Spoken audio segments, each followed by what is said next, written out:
Bem, então vamos tratar do exemplo sobre o impacto que o Produto Nacional Bruto per capita e a taxa de alfabetização feminina causam na mortalidade infantil. Teoricamente, nós sabemos que devemos esperar uma situação em que essas duas variáveis causem reduções na mortalidade infantil. O exemplo especificamente vai ser trabalhado com a tabela do Gujarat 6.4. Se você já baixou o arquivo de exemplos de dados do Greto, ele já vai estar aqui. Não é preciso baixar os dados. Fertilidade, mortalidade infantil, etc. Cross country, ou seja, não é uma série temporal. Abrindo o arquivo, você vai ver essas 4 variáveis aqui. Mortalidade infantil, FLR, que é o Female Literacy Rate, que é correspondente à taxa de alfabetização feminina, o PGNP, que é Per Capita GNP em 1980, ou seja, é o PIB, é o Produto Nacional Per Capita, e o TFR, que é a taxa total de fertilidade. Então, o que nós vamos fazer? Vamos primeiro rodar esse modelo e verificar as possíveis situações dele. Então, vamos interpretar cada elemento que vai sair do modelo. Vamos rodar os mínimos quadrados ordinários e aqui vai abrir a nossa janela para a regressão. A variável dependente vai ser CM, que é a mortalidade infantil, e o Produto Nacional Bruto per capita e a taxa de alfabetização feminina. Rodando o modelo, você vai ter esse resultado aqui. O que nós temos que observar? Primeiro, vamos analisar o Produto Nacional Bruto per capita. Esse valor aqui negativo de 0,00564 está informando o quê? Que se o meu Produto Nacional Bruto per capita aumentar em $1, a unidade monetária é dólar americano, a mortalidade infantil vai reduzir, a taxa de mortalidade infantil vai reduzir em 0,005 casos por 1.000 crianças. Outra interpretação que poderia ser dada é que se você tiver um aumento de $1.000 no Produto Nacional Bruto per capita, você teria uma queda de 5,6 mil nascimentos vivos. Ou seja, você vai ter aí que o número de óbitos de crianças com menos de 5 anos vai cair em média 5,6 mil por nascidos vivos. Então, é assim que nós interpretamos esse coeficiente. Note o seguinte, o erro padrão dele é bem pequeno, ou seja, é uma indicação de que a variável não tem grande variabilidade, e a razão T dele é acima o quê? Colocando esse módulo, vai dar acima de 2,56. E observe o p-valor, ela é significativa a 1%. O p-valor deu menor do que 0,01. Então, indica que ela é significativa a 1%. Logo, eu rejeito a hipótese nula de que o parâmetro seja igual a zero. Logo, esse parâmetro tem coerência, tem validade, é diferente de zero, ele pode ser analisado. A próxima seria o quê? A taxa de alfabetização feminina.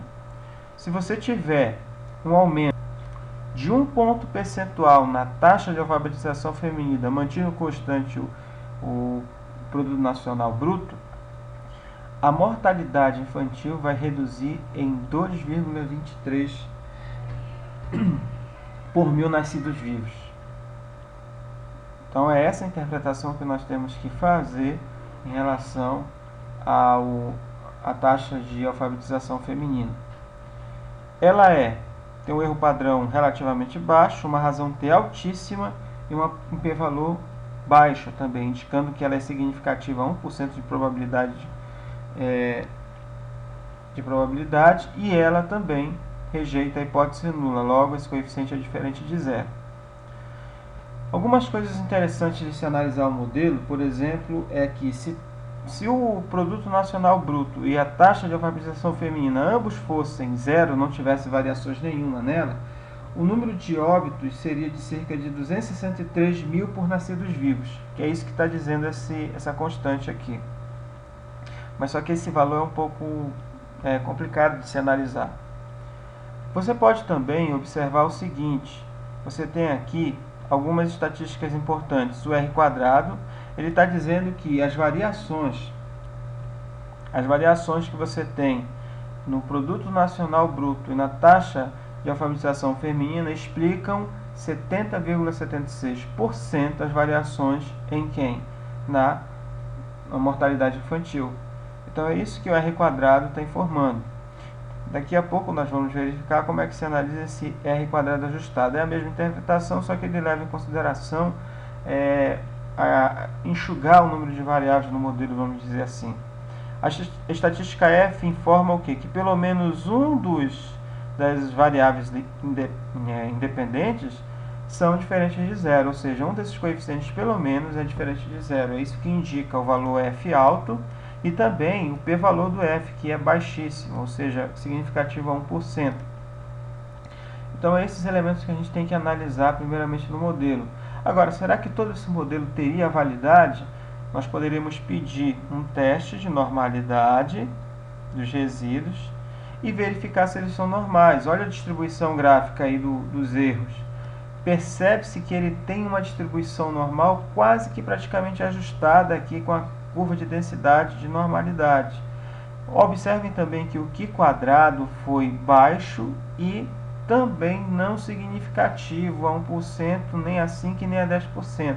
Logo, eu não rejeito a hipótese nula H0 de que os resíduos são normais. Logo, a conclusão é de que os resíduos da regressão são normais. Com isso, eu posso analisar, continuar fazendo a análise dessa regressão sem nenhum problema. O interessante é que logo após você fazer o teste de normalidade, ele aparece aqui na sua regressão. Olha. Tá? Então, isso é uma componente muito interessante, que todas as coisas que você for fazendo posteriormente, ele vai jogar aqui no workshape do Greta. Agora, tem uma parte muito interessante ali sobre os dados padronizados. Você não saberia dizer qual dessas variáveis é mais importante em termos de queda da mortalidade infantil, porque são variáveis com dimensões totalmente diferentes. Essa aqui é uma variação percentual, uma taxa, e esse daqui é um valor monetário. Vamos verificar, então, como seria a interpretação para saber qual dessas variáveis tem um impacto mais significativo na redução da mortalidade infantil. E para fazer essa análise, nós vamos precisar normalizar essas variáveis. Vamos ter que construir outras variáveis que captem, que tirem primeiro essa diferença que existe entre cada uma delas e depois que captem a importância relativa em cada uma.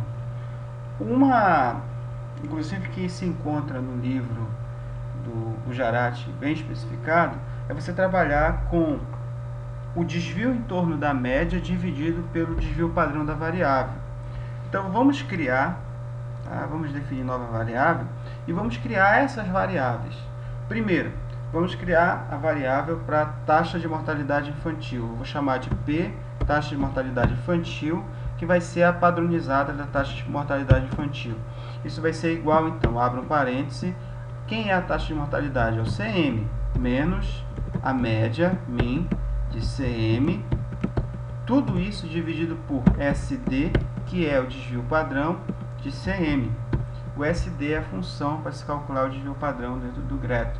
Dá OK e ele cria essa variável. Está aqui ela criada. A outra seria quem? Definir uma nova variável, só que agora para o Produto Nacional Bruto. Então, vou chamar de padronizado do Produto Nacional Bruto per capita, que vai ser igual a quem? Ao PGNP menos, copiar aqui, a média do PGNP dividido pelo desvio padrão do Produto Nacional Bruto per capita. Dá OK, ele criou a variável. E, finalmente, definir nova variável, vamos criar a variável taxa de alfabetização feminina. Então, vamos chamar de PTAF, que é igual ao FLR menos média do FRL dividido pelo desvio padrão da taxa de alfabetização feminina. Muito bem. Depois dessas variáveis, o que vamos fazer? Vamos estimar novamente o modelo de mínimos quadrados, só que agora considerando, tire as variáveis, e vamos considerar quem? A padronizada da taxa de mortalidade infantil e as variáveis padronizadas para PIB per capita, Produto Nacional Bruto per capita, e da taxa de alfabetização feminina per capita.